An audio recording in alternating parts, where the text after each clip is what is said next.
Mielas poete, Maironi, kokiu savo kūriniu didžiuojatės labiausiai?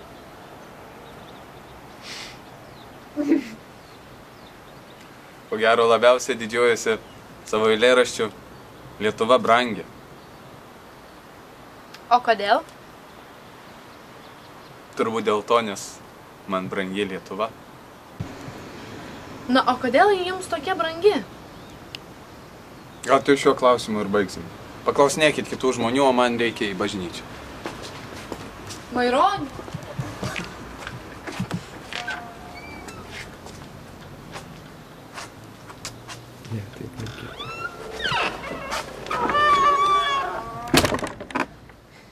O ką mes žinome apie Maironį?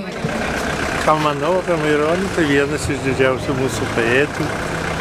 Tokių, kaip sakant, tikrai nežiūrint, kad buvo ir dvasininkas, viskas, bet rašė apie meilę, apie viską, tautiškumą. Nu tai, kaip sakant, didis žmogus. Nors kartais jam tai koncertų ir neduoda, supranti, paskaityti eilėraščių. Žinot tos atvejus, kaip Klaipėdoj buvo. Bet taip, tai labai didelis žmogus. Kokių žinote kūrinių? Padainė. Sveiki. Sveiki. Taigi, ar žinote, kas yra Maironis? Maironis tai poetas. Ir kaip jums patiko jo poemo Metai? Dar neskaičiau, žinokit. O gal girdėjote atsiliepimo? Žinau, kad ilga knyga tikrai. Knyga? Taip. Taip. Gerai. Ar žinote kokį nors dar jo kūrinių? Šiuo metu ne. O Maironis tai jo slapyvardis ar tikras vardas? Slapyvardis. O koks jo vardas? Tikrai nežinau. O pavardė? Nežinau. Ką jūs žinote apie Maironį? Jonas Mačiulis, krepšininkas. O kokiai komandai žaidžia? Lietuvos rinktiniai. Taškų pelna. Gerus dėjimus mėta. Jo? A, nepažįstate kitą Maironę? Žinau, skaitę mokyklą šiemet. Tai ką jis yra parašęs? Knygą. Kokią? Nežinau. O girdėjote ją poemo Metai? Nežinau. Labą dieną. Norėtume jums užduoti keletą klausimų apie Maironį. Tai ką žinote apie Maironį? Nu, poetės Lietuvos. O ką daugiau žinote? Ką tai žinau? Parašė milžinus. Milžinukas parašė, kad nebeprisimenu daugiau. O Maironis tai čia jo tikras vardas ar slapyvardis? Slapyvardis. Tai gal tada žinote tikrą vardą ar pavardę? Palaukit. Kaip krepšininkas, tuoj pasakysiu. Mačiulis. Gerai, dėkui. Labą dieną. Labą dieną. Ką jūs žinote apie Maironį? Apie Joną Mačiulį, kad parašė daug eilėraščių, kad Maironis yra jo slapyvardis. Man labiausiai įstrigęs yra jo eilėraštis, kuris įtrauktas į mokyklos programą, tai yra apie Trakų pilį. Daugiau eilėraščių nemoku. Gėda labai. O nemokate jokio eilėraščio padeklamuoti? Tai va, kad nemoku. Tik pelėsis ir kerpė. Mes anais laikais tai pagal melodiją dainuodavom šitą eilėraštį. Bet dabar padainuoti negalėčiau. Gerai, dėkui tada. Ačiū. Viso gero.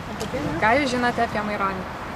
Žinau, kad buvo kunigas Maironis, kanauninkas, poetas. Ar žinote kokį nors jo kūrinių? Vieną žinau. Lietuva brangi. O gal galite jį padeklamuoti? Ne. Labą dieną. Gal atsakytumėt porą klausimų apie Maironį? Ką jūs manote apie Maironį?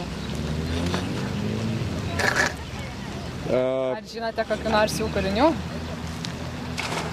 Čia mokyklai. Nesidravėkit taip. Tuoj atsakys, man atrodo. Maironis čia jo tikras vardas, ar čia slapyvardis? Ak, slapyvardis, tai kokia jo pavardė tikroji? Ačiū labai už jūsų darbą. Iš tiesų taip, tai tiesa, kad Maironis buvo poetas, ką ir daugelis praeivėlių mums pasakė, nors ir labai nenoriai. Taip pat Maironis buvo profesorius bei kunigas, ką matėt mūsų trumpoje įžangoje. Ką dar galėčiau pasakyti, kad Maironis kūrė XIX amžiaus pabaigoje bei XX amžiaus pradžioje. Ir jisai tai romantizmo epochos atstovas. Maironis tai nėra jo tikrasis vardas, tai yra jo slapyvardis, o tikrasis vardas yra Jonas Mačiulis. Dauguma tų, kurie paklausėm, pasakė beveik teisingai, kad žymiausi kūriniai yra Lietuva brangi, Trakų pilis, nepasakė nuo Birutės kalno, bet beveik teisingai. Taip pat Maironis yra parašęs eilėraščių rinkinį Pavasario balsai bei istorinę dramą apie Kęstutį ir Vytautą.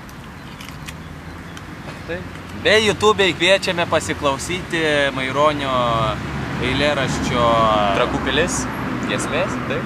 Ne, giesmės, oi neverk motušėlė, labai smagiai skamba.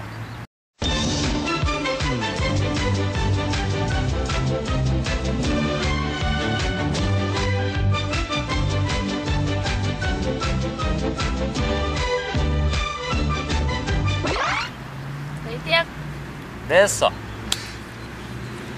Ir visi einam į kamerą. Oi, neverk motušėlė, kad jaunas